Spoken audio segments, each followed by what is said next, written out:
As I promised in class, I'm gonna show you in this video how to do the green screen project from start to finish. As you can see here in my project window, I have the green screen element as well as the background element.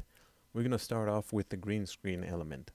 So I highlight this, left mouse button click, drag into the composition window, and in here, the first thing I'm going to do is to rename this as core matte. As I explained in class, first of all, we're trying to get rid of all the green at one layer or in one pass, and this will be our core matte. And on top of that, then we're going to start building up our details. Also, don't forget that this footage has interlace issues. So I'm going back to my project window, right click, going to interpret footage, main, and in here, I'm going to separate the fields. I'm going to make sure that I see the lower field first. I'm going to click on OK, and as you can see, it got rid of the interlace issues, but it also blurred the image a bit. So when we saw this footage in class, we saw that there is a problem with the red channel when there's a huge halo around my character in the red channel, and that's going to come to haunt us later on down the process. We also have the green channel, which is probably the cleanest one, but as the footage progresses, the green channel pretty much blends in the right side of the character, and we'll be able to fix it later on with different methods. The blue channel is the most noisiest one, but the separation between the green screen and the character on the blue channel is not that good because it has similar values going all across the blue channel spectrum. So let's go back to the RGB, and since this is the core matte, the first thing we're going to do, we're going to create a garbage matte around this. So I'm going to my toolbox, I'm going to click on the pen tool, and in here I'm going to isolate my character from the rest of the footage and all these parts that I'm not interested in seeing in the final result. And I don't need to key out the rest of it. All I'm interested in is this part. So let's take our composition window exposure and let's see what happens when we increase it. So we see that the brightest parts of the green screen are actually around here. So this is probably going to be the area we're going to sample for the core matte, and that is because the higher the value is in the green channel or the green color, this is also going to be included in the darker areas, because in the darker areas it has less value of green than the brighter area. So if I sample the brighter area, it will already include the values that I have in the less bright area. Let's go back here to the core matte, and the first effect is going to be our key light. And in the key light, I'm going to take my screen color and sample the bright area. And as you can see, the alpha channel itself is not that clean. So I'm going to have to fix it by opening up the screen gain, increasing the screen gain as much as possible. Most likely it will start eating away the edges and the details within those edges. And then I'm going to open up the screen matte, and I'm going to increase the clip black value and lower down a bit the clip white in order to fill in the edges as much as I can. And now the next step would be to start building all these messed up edges that we have here. So I'm going to take my core matte, I'm going to turn it back to the RGB, and before I continue forward, I can go to Layer, New, Solid, and I'm going to create a test layer. And this is going to be my test card, and the color is going to be 128 on the red, green, and blue in order to get neutral gray. I'm going to click on OK. I'm going to take the test card layer and just drop it underneath it. So we see that with the test card layer, we have some serious red halos going around mainly the right side, and that is due to the combination of the artifacts that we have in the red channel and the green channel. So if I go back to my core matte and I try to get rid of those by either introducing more screen gain or increasing the value on the clip black, then we'll be able to try to get rid of those as much as possible, but then it's going to start to eat away the edges. Also, as I mentioned in class, notice that some areas are pretty much transparent, and that's eating away the edges that we're so keen on preserving. So the next step would be to actually start bringing back those edges and the details. Okay, so now that the core matte is done, what we can do is we can take the footage again, click and drag into our composition here. And in this case, what we're going to do is we're going to start rebuilding the edges. So I'm going to call this jacket dash left, and I'm going to take my pen tool with a Roto Bezier, and I'm going to cut away the edges as I showed in class. And if I turn this on and off, this layer, then you'll see how exactly it's supposed to bring in all the edges that we lost over there. Plus, he is moving, so we're going to have to animate this. But first things first, what we're going to do is we're going to build this as an alpha. So if I rename this to be alpha, this is going to be an alpha that we're going to build based on the green channel. As you can see here, I switched to the green channel, and we can see the difference in contrast between this side and this side. So let's solo this layer by taking our layer and clicking on the solo button and going to effects, channel, shift channels, and we're going to tell all three channels to read the green channel. So basically we're going to force the green channel on the RGB mode. So now after we have the green channel showing at the RGB mode, after the shift channels we can go to effects, color correction, levels, and in here we're going to play with the input white in order to try to get the green screen white as much as possible, and then with the gamma in order to enable more space for our black levels and input black to be in. And we can push it more towards the black and then push the gamma a bit more towards the white. So now we have a black and white representation of the jacket. After the levels, we can go into effects, channel, invert. Now what works on this side of the jacket or this side of the green screen doesn't mean it's going to work on other sides of the green, because there are variation colors in the green screen and how it spills over the character. So now that we have the invert, we can take the green screen again, click and drag into the footage, and we're going to tell this layer, which we're going to be naming jacket dash left dash color, we're going to say take your alpha from the luminosity of the layer above you.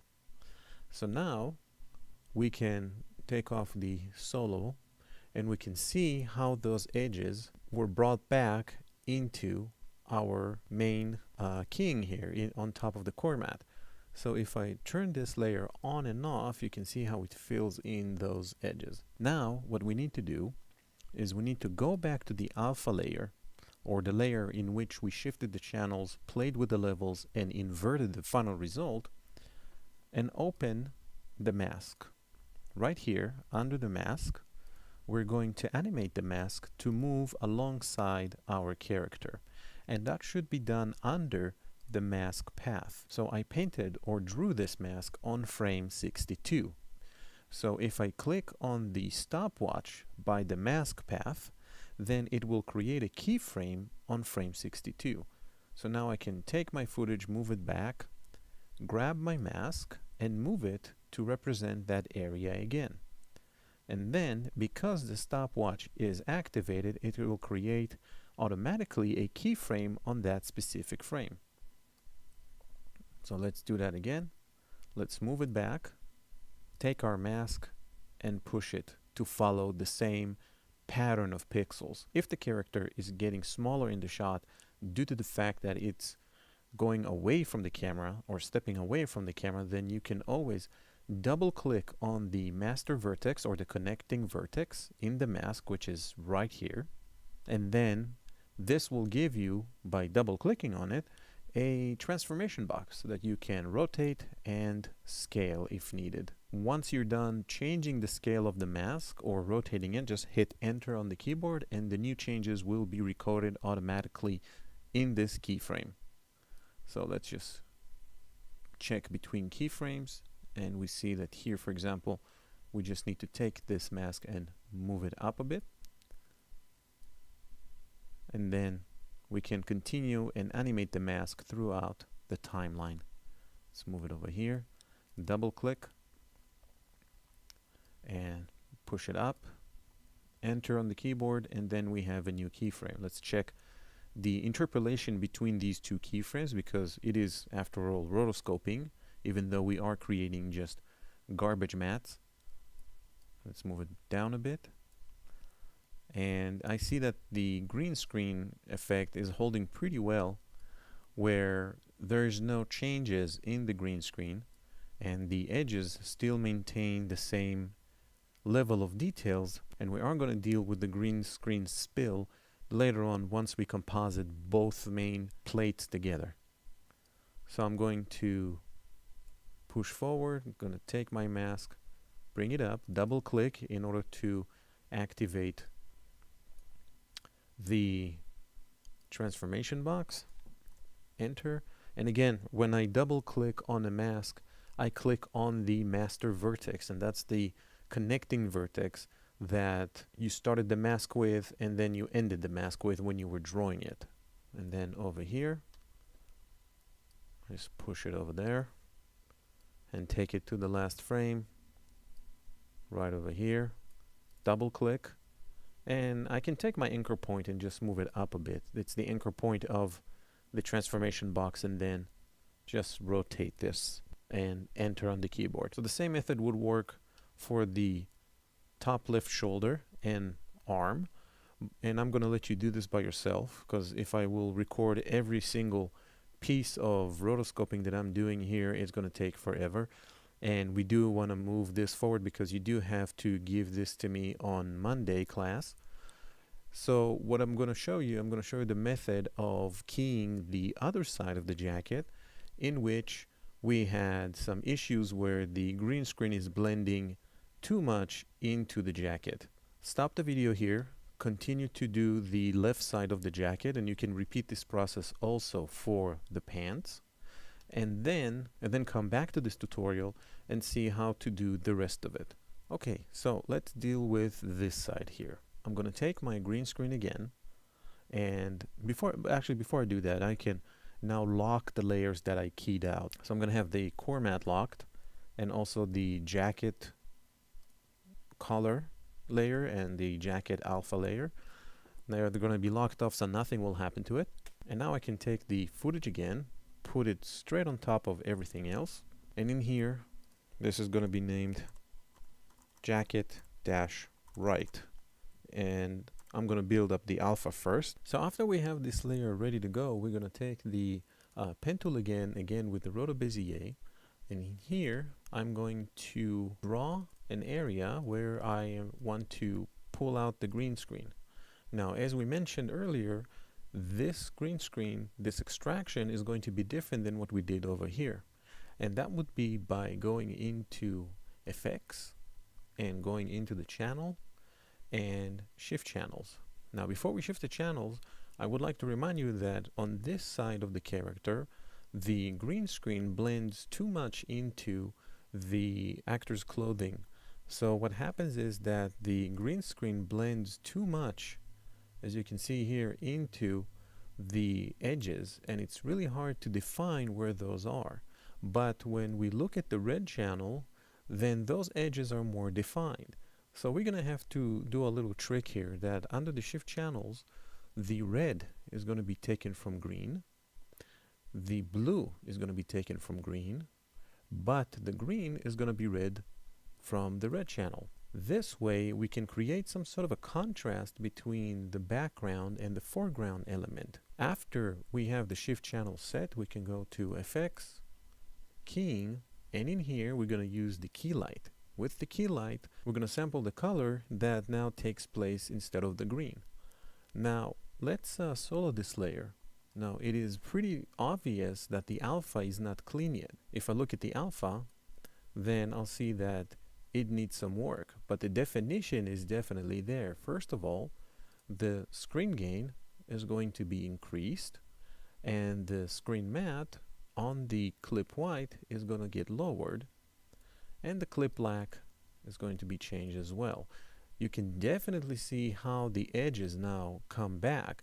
And because the colors are different now, then there's no point on using this as a layer by itself. So I'm going to take the green screen again, put it right underneath it. We're going to call this jacket dash right dash color, and we're going to tell this layer take the alpha which is above you, and then we have the details back. Now when it comes to the jacket alpha here that we've created, we might need to increase just a tad the screen gain itself and see how we preserved all these edges. And as we did with this alpha here, we're also going to have to animate our mask. So I'm going to open up the mask, put the stopwatch on the mask path, and make sure that this mask follows the animation or the movement of the actor. And it's also good to check from time to time between the keyframes that are already being created on the timeline, just to make sure that the interpolation of the animation is accurate. Right here we can push it, bring it over there, push it back.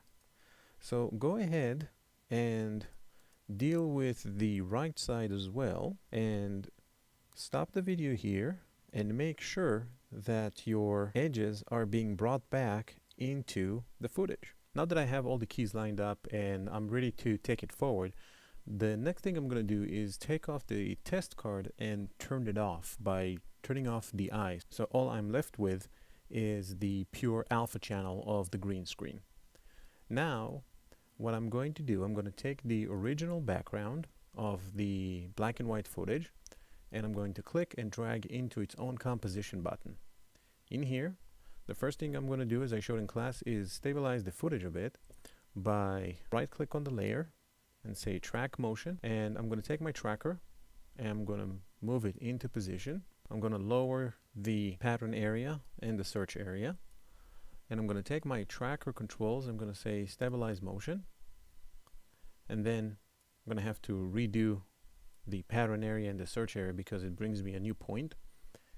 And there's no reason to stabilize the rotation or the scale, only the position.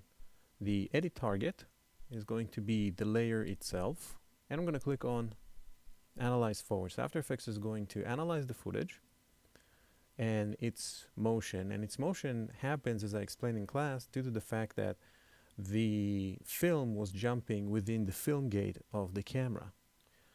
So once the analysis is done and I get a bunch of keyframes, then I can click on apply. After Effects is going to ask me, would you like to apply it on the X and Y? I'm going to say yes.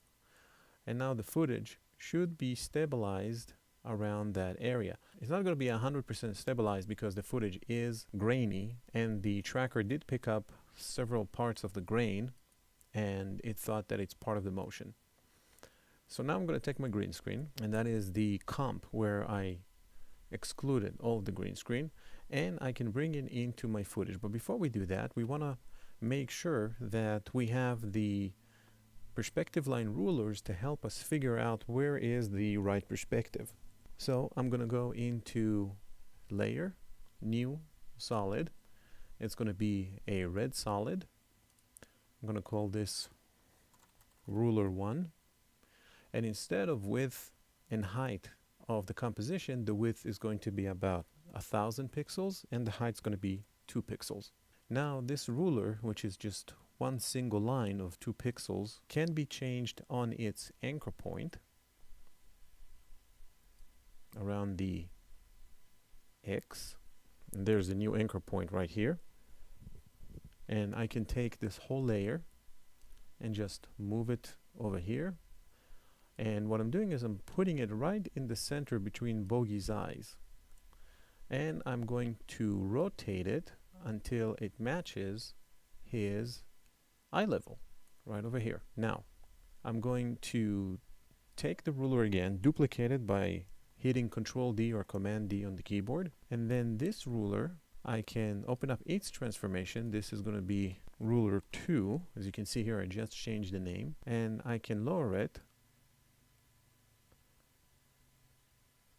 all the way up to the edge of this railing, and I'm going to rotate it back until it matches the perspective line of the railing, which should be about 12. And I can use the arrow keys on my keyboard just to bump it up a bit. And now we have pretty much a good indication on where exactly the majority of the perspective is. Now we can take the green screen pre-comp and bring it straight into the footage. I'm going to put it right underneath these two ruler lines. So first things first, we're going to take our green screen. I'm going to open up the transformation, and I'm going to lower down the opacity a bit to about 45%. Then I'm going to take it and put it right on top of Bogey's head. I'm going to try to match the size of both heads, and the scale should be about 86 or 83. Notice that I'm doing this on the last frame of the timeline. Now the question is where exactly I want this guy to stand. So pretty much I want him over here. Now it seems that he's a little bit higher than Bogey, so I'm going to move him just a tad over here so the perspective will match as good as possible between the two characters. Next, what I need to do is I need to put a keyframe on the position and the scale. And what this will allow us, it will allow us to animate this layer on the 2D level in order to give the impression as if he is coming from the background. So I'm going to take my timeline, push it all the way to the back, and lower him right over here. And all I'm doing is just grabbing the layer on the composition window, and I'm also going to decrease the size of him to about 71. Now, as we mentioned in class, Bogey's eye level is now really in the middle of this concrete slab that you see here. So we're going to take our green screen and do the same thing. Now, what we can do is pretty much take the opacity and bring it up. And we can take the first ruler, turn the eye off, second ruler, turn the eye off, and now we can check and see how the animation is between the two. So it looks pretty good. Nice. The next thing to do would be to pretty much take away the color from the green screen element. Okay, so let's deal with the color of the green screen layer. Let's take ruler 1 and ruler 2, just close the attributes so we can concentrate on this layer. Now it's time to take away the green. So effects, and we can go into the keying, and we have the spill suppressor. With the spill suppressor, and in this case I'm working with CC of 2016, it automatically reads the green and take care of it. When you read your spill suppressor on your version, you might have a little eyedropper as you've seen in class, and then you need to take the eyedropper and sample the green. So now we got all the character pretty much dispelled, and now I can go to effects, color correction, and I'm going to use the hue saturation. And with the hue saturation, I'm going to take the master saturation and lower it all the way to -100 in order to get a black and white representation of the image. But the problem is that the black levels on my character do not match to the black levels I see on screen. Plus, we're also going to need to match some of the brightness levels. You see here it's pretty much brighter than here. So let's deal with the black levels first. So I'm going to take after the hue saturation, let's just turn these off. I'm going to go back to my effects, color correction, and I have exposure. With the exposure, I have the gamma correction that I can pretty much expose and increase just a bit of the gamma in order to try to match both levels of darkness in these shadow areas. I think that gamma of 0.33 is too much, so I just lower it down a bit, and it's pretty much matching on my screen. Then I can take the exposure, open it, and lower it a bit. So the exposure would match the midtones, as well as you can see now the light that falls on Humphrey Bogart here matches the light in here. So the exposure effect pretty much helped me figure out the right gray levels on my character. In order to have my character blend in properly after the exposure, I need to blur a bit of the edges of the alpha. So effects, going to blur, and I have the channel blur. And with the channel blur, the only thing I'm going to change will be the alpha blurriness. I'm going to add a subpixel value of about 0.6, and that will help blend the edges of my character with the background. The next stage would be to actually add another exposure, and this time it's going to get animated because my character comes from a very dark corner into the light. So I'm going to need to animate that and fake it with another effect. So after the channel blur, I'm going to right click on my effects control. I have color correction, and I can use either the levels or even another exposure. Let's try it with another exposure. So exposure 2, and now he is in the shadows, so I'm going to lower the exposure as much as possible without damaging my pixel information. I'm going to click here in order to create a keyframe on this value, and I'm going to scrub through my timeline to see where exactly he comes from that corner. But first of all, let's see how many frames he stays in that corner. So probably around frame 17 or 18, this value should still be the same. So right click, add keyframe. Then once he passes this corner of the building right here, around frame 28, then I can bring the exposure back to 0. So I have a changing effect on him as he comes from dark to light. Let's see it real quick.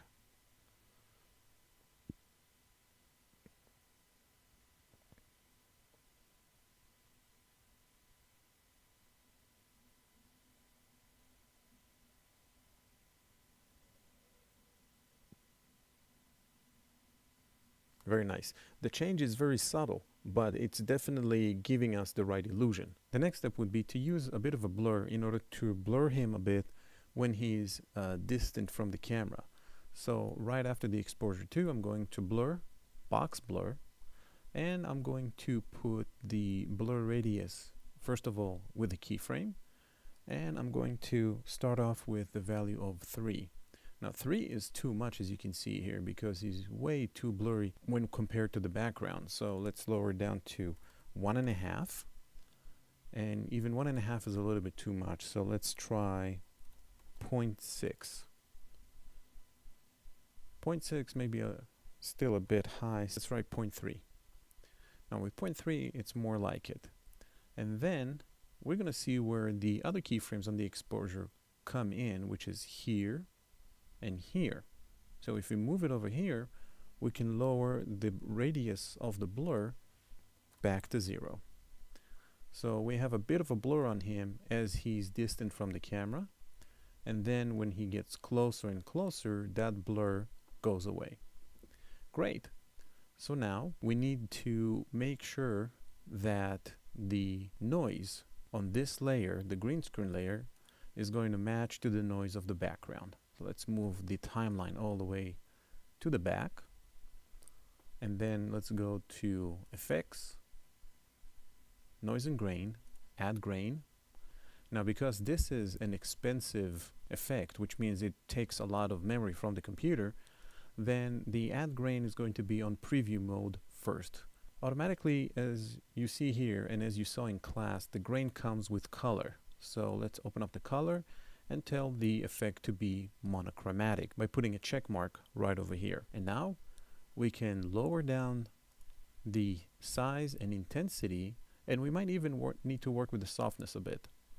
So let's lower down the intensity and the size. It looks almost the same, almost. So I'm going to take the softness and increase it just a bit. not much, maybe even less than that. And now we can take our viewing mode from preview to final output. Now the noise matches on both of them. And as a matter of fact, I might need to lower the intensity a bit more. One of the last steps that need to be done is the foreground elements. So I'm going to close my green screen layer, put a key on it, so put a lock on it actually, that it will stay in place and nothing happens to all these effects that we worked on. And we're going to take the original layer with the tracker on it and duplicate it. Let's call this FG for foreground and bring it all the way up right over here. And in this point, I can take my pen tool and start putting out the parts where I want the foreground elements to be, right over here. Now let's make sure that he is being cut away properly from the foreground. That's fine. Just take this and push it just a bit in. And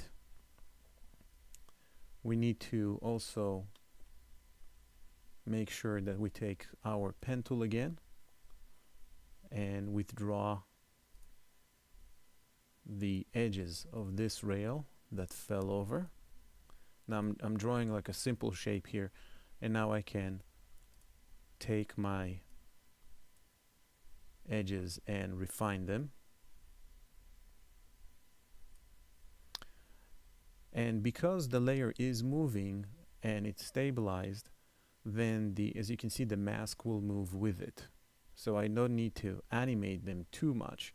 This mask, the first one that we did of the pole, actually need to be a bit fixed on the expansion. I want the expansion to be a -0.4, so he blends properly with the edges of this pole right here. And then the last mask that needs to be done is the mask that will define the rocky area in the front. So for that, I'm going to increase a bit the exposure so I can see the edges of the rock. And now I can take my pen tool again, make sure I am on the foreground elements, and I paint the edges. And again, make sure that you're not working with the Roto Bezier, because we're working with sharp edges here. Let me take this, move it back, and right over here. And also make sure that all my layers, or all the masks, do intercept one another. And then here, there's a point there, there's a little right here and here. So now you can see, if we just turn off the mask's visibility, he's behind the pole and behind the rocky area. But he does carry out some residue from the green screen, so we're going to have to go and fix that too. In the meantime, I can take the rocky mask, and also, in order to have better blending, I can open up its expansion and give it a positive 0.3 or 0.4, so the blending will be on the subpixel level. And then pretty much we're done with the foreground elements. Let's just go to the green screen itself, which we're going to have to unlock it. And now, if I just solo it for now for a second, I can take the rectangle tool and just cut away this piece, and this mask is going to be changed from add to subtract, so I don't have that little residue coming in as he gets closer to the camera. So let's take this out from solo mode, and as you can see, the effect is pretty much almost done. The last two things we need to do is we need to make sure that he casts shadow on the background, and we also need to make sure that the edges of the frame are going to be hidden by a letterbox effect. So to create his shadow, it's pretty easy. What we need to do is we need to duplicate the green screen by holding that layer and then Command D to duplicate it, and then we can call this GS for green screen shadow. If I open up this layer and I go to the transformation, I see that the position and scale are animated. So I can just turn them off in order to get rid of all the keyframes on it, and this layer I can get rid of all the effects on it as well. I can get rid of the spill, the hue saturation, and these are all the effects that came from the original layer, and they are being duplicated when I duplicated the layer itself. Box blur, and I'm going to keep the add grain, and there's a reason for that. So the only effect I'm going to put here is going to be effects, color correction, and I'm going back to my hue saturation, and I'm going to put it right above the add grain, and in here the lightness is going to be turned all the way to -100. In this stage we need to take the GS shadow and put it right underneath our green screen, and we can also take this GS shadow layer and make sure it's on the building, and we can lower its opacity tremendously in order to create a shadow. After the hue saturation and before the grain, we can go to the effects, blur, and then select the channel blur and blur the alpha. And I want to blur the alpha in order to soften up the edges of the shadow, as you can see, before and after, before and after. Not only that I can turn this into a low opacity layer, but I can also change the blending mode to multiply. So it will multiply with the information underneath it. So as he walks, there's his shadow. As he walks, the shadow alongside Bogey's shadow are being blended together. I can even change the opacity even further to about 20 to make it less noticeable and have both shadows, him and Bogey's shadows, have the same amount of gray level. So that's pretty much 99% of the project. The last thing we need to do is we need to take a new solid, and we're going to sample this time the color to the darkest color we can find in our footage. So I'm going to take this and sample right here, right in this dark area. And let's click on Make Comp Size because it remembers the previous settings.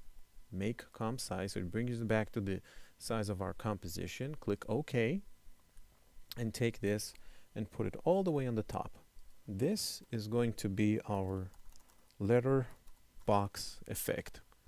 So I'm going to take the rectangle tool and I'm going to cut a piece, and I'm going to make sure that it covers only the edges of the frame, and then making sure that the thickness of this edge here and this edge here are going to be the same, and then this mask is going to be subtracted, so we get a letterbox effect. Now I'm going to open up the mask, and there is the mask feathering, which is pretty much like blurring the alpha, and I want it to blend with my footage, so I'm going to add a little bit of blur, 0.7. As you can see, it's now blending with the footage.